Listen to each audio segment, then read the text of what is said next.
Hey everyone, another week of Don't Miss This, and we're in sections 37 through 40.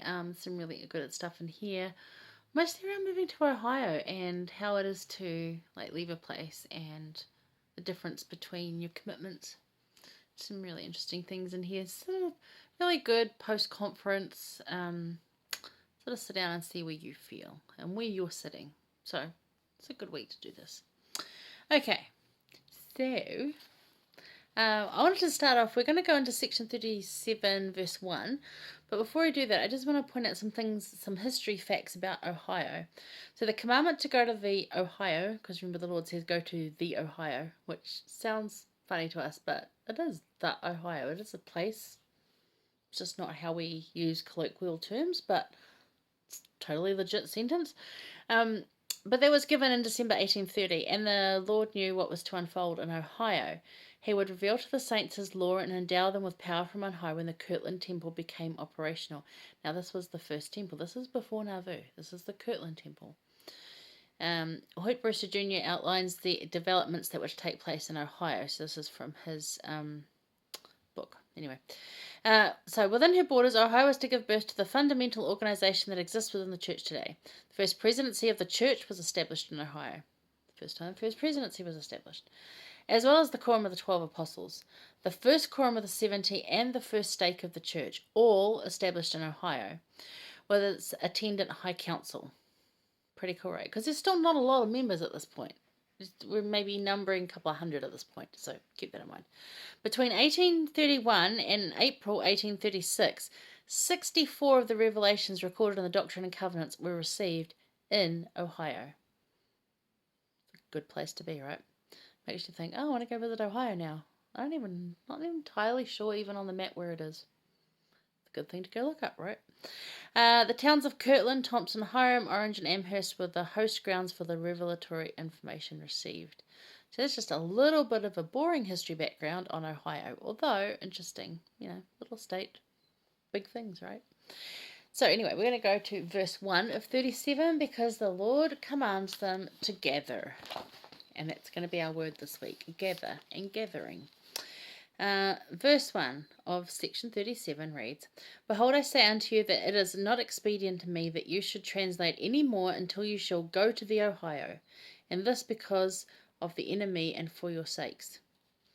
So first of all, he gives them the reasons why very briefly here, because this section is like 4 verses long. It's literally pack up stuff, go to Ohio, the end.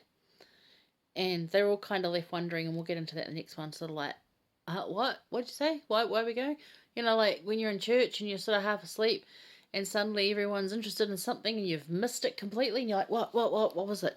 So it's kind of a little bit like what this is.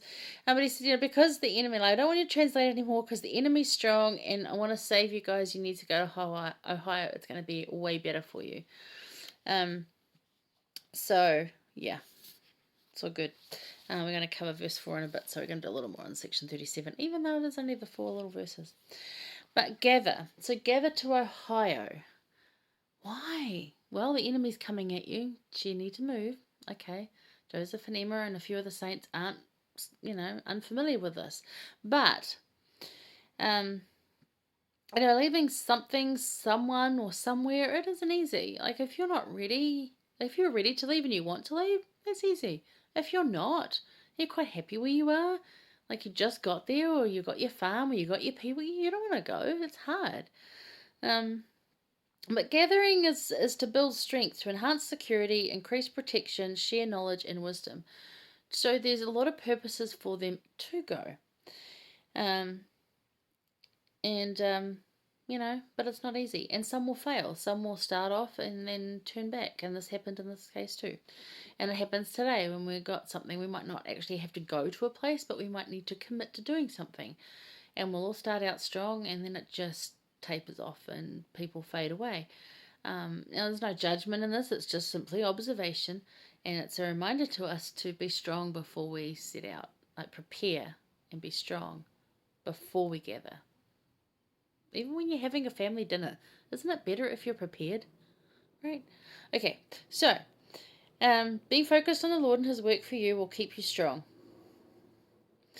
Prepare before you leave, just like the Colesville Saints. Go and have a read about the Colesville Saints. They heard this, that they got this instruction, and he came back and said, okay, we've got to go to Ohio. And they're like, okay, farm's for sale, rent it out, packed up, and we're leaving now. Like, that easy. Didn't question it, didn't like go, oh my gosh, I don't know how we're going to do that. They just figured it out. And, props to them. Very good people. So, Stephen W. Owen, he was on the Young Men's presidency, not anymore, but he said, never underestimate the strength that comes from gathering with others who are also trying to be strong. And that really is where we find our strength, is in gathering together and being strong before we make these moves. So if we're to gather to something, or even to gather to a way of being, because like now we don't gather, like our Zion that we're gathering to is our stake, and it's where we are. So we need to gather where we are, which can sound contradictory, but it's not. It's just gathering. Like maybe you gather for church on Sunday, maybe you gather for family home evening in your home, maybe you gather for family dinner, maybe you gather just yourself and maybe your cat for prayers at night. I don't know, but the gathering part, that's where you are. So we don't necessarily have to pack up and leave anymore, although sometimes the Lord commands us to do this individually. But as a ward branch like these guys were, they didn't have to. They were still given a choice to go.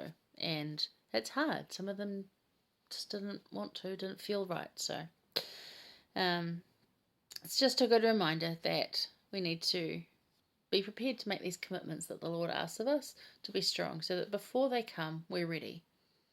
That's what we're going to do. This is a good thing of that. So we're going to go on to the choice is yours, because you don't have to do anything. The choice is yours. And we're going to discuss about choices, especially choices when it comes to what the Lord presents us. It gets very interesting. All right, so stay with us for insight number 2 coming up soon.